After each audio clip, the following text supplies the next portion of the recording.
നിങ്ങൾ യൂണിവേഴ്സിറ്റി ലെവലിൽ post graduation തുടങ്ങിയ ഉന്നത വിദ്യാഭ്യാസം ആഗ്രഹിക്കുന്ന വ്യക്തിയാണെങ്കിൽ നിങ്ങൾക്ക് ഇതാ ഒരു സുവർണാവസരം. കർണാടക യൂണിവേഴ്സിറ്റിയിൽ നിങ്ങൾക്കായി ഒഴിവുകൾ കാത്തിരിക്കുന്നു.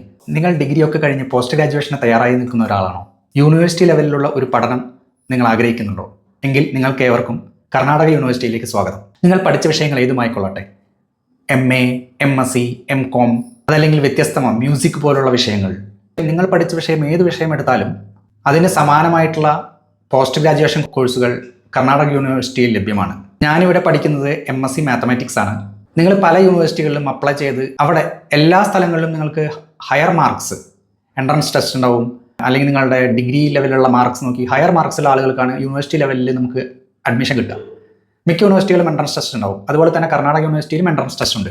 കർണാടക യൂണിവേഴ്സിറ്റിയുടെ പ്രത്യേകത എന്തെന്നാൽ കേരളത്തിലുള്ള ആളുകൾക്ക് അല്ലെങ്കിൽ മറ്റ് സ്റ്റേറ്റിലുള്ള ആളുകൾക്ക് ഇവിടെ ഔട്ട് ഓഫ് സ്റ്റേറ്റ് കോട്ട എന്നുള്ള രീതിയിൽ സീറ്റുകൾ അവൈലബിൾ ആണ്. ഫോർ എക്സാമ്പിൾ, MSc മാത്തമാറ്റിക്സിന് 5 സീറ്റാണ് ഔട്ട് ഓഫ് സ്റ്റേറ്റ് കോട്ടയ്ക്ക് അവൈലബിൾ ആയിട്ടുള്ളത്. ടോട്ടൽ ഇൻടേക്ക് 100 ആണ്. 100 പേരെ ടോട്ടൽ എടുക്കുന്നതിൽ 5% സീറ്റ് ഔട്ട് ഓഫ് സ്റ്റേറ്റിന് മാറ്റി വെച്ചിരിക്കുകയാണ്. അതായത് 5 സീറ്റുകൾ. മിക്ക ഡിപ്പാർട്ട്മെന്റുകളിലും ഔട്ട് ഓഫ് സ്റ്റേറ്റ് കോട്ടയ്ക്ക് അഡ്മിഷൻസ് കുറവാണ്. കാരണം പല ആളുകൾക്കും ഇത്തരം ഒരു അവസരം ഇവിടെ ഉണ്ടെന്നറിയില്ല. അതുകൊണ്ട് ഔട്ട് ഓഫ് സ്റ്റേറ്റ് ആപ്ലിക്കേഷൻസ് വളരെ കുറവാണ്. 2023 ഞാൻ MSc മാത്തമാറ്റിക്സിന് അഡ്മിഷൻ എടുക്കുമ്പോൾ ഞാൻ മാത്രമാണ് ഔട്ട് ഓഫ് സ്റ്റേറ്റ് കോട്ടയിൽ ഇവിടെ അഡ്മിഷൻ നേടിയ സ്റ്റുഡൻറ്റ്. 5 സീറ്റുകളിൽ 1 സീറ്റ് മാത്രമാണ് ഫില്ലായിട്ടുള്ളൂ.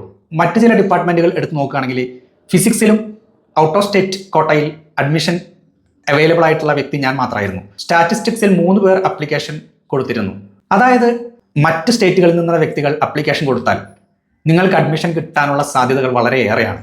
കാരണം ഔട്ട് ഓഫ് സ്റ്റേറ്റ് ആപ്ലിക്കേഷൻസ് ഇവിടെ വളരെ കുറവാണ് വരുന്നത്.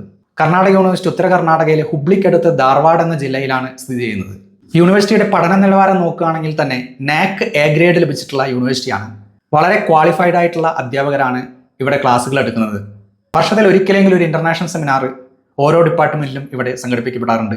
നാഷണൽ സെമിനാറുകൾ 1-2 നാഷണൽ സെമിനാറുകളും സംഘടിപ്പിക്കപ്പെടാറുണ്ട്. അതല്ലാതെ വിദ്യാർത്ഥികളുടെ എക്സ്ട്രാ കരിക്കുലർ ആക്ടിവിറ്റീസും ഇവിടെ നല്ല രീതിയിൽ പ്രോത്സാഹിപ്പിക്കപ്പെടാറുണ്ട്. ഇവിടുത്തെ സ്പോർട്സ്, നാഷണൽ സർവീസ് സ്കീം പോലുള്ള ഒരുപാട് സംഘടനകൾ ഇവിടെ പ്രവർത്തിക്കാനുണ്ട്. ഇവിടെ അഡ്മിഷൻ ലഭിക്കുന്നതിന് നിങ്ങളുടെ ഡിഗ്രി മാർക്കിന്റെ ഹാഫ് മാർക്കും എൻട്രൻസ് ടെസ്റ്റ് എഴുതിയതിന്റെ ഹാഫ് മാർക്കുമാണ് പരിഗണിക്കുക. ആർട്സ്, സയൻസ്, കൊമേഴ്സ് സ്ട്രീമിലുള്ള ഒട്ടുമിക്ക കോഴ്സുകളും കർണാടക യൂണിവേഴ്സിറ്റിയിൽ അവൈലബിൾ ആണ്. ഈ അഡ്മിഷൻ നടക്കുന്ന കർണാടക യൂണിവേഴ്സിറ്റിയിലേക്ക് മാത്രമല്ല, കർണാടക യൂണിവേഴ്സിറ്റിയും കർണാടക യൂണിവേഴ്സിറ്റി അഫിലിയേറ്റഡ് കോളേജസിലും വേണ്ടിയുള്ള അഡ്മിഷനാണ്. യൂണിവേഴ്സിറ്റിയിൽ പഠിക്കണമെന്ന ആഗ്രഹമുള്ളവർക്ക് ഇവിടെ സീറ്റ് ലഭിക്കും. അഫിലിയേറ്റ് കോളേജുകളിലും നിങ്ങൾക്ക് അഡ്മിഷൻ സാധ്യമാണ്. പക്ഷേ നിങ്ങൾ ഇത്രയും കഷ്ടപ്പെട്ട് വരുമ്പോൾ യൂണിവേഴ്സിറ്റി ലെവലിൽ പഠിക്കണം എന്നായിരിക്കും ഓരോ ആളുകൾക്കും ആഗ്രഹം ഉണ്ടാവുക. അപ്പോൾ നിങ്ങൾക്ക് എല്ലാവർക്കും ഓൾ ദി ബെസ്റ്റ്.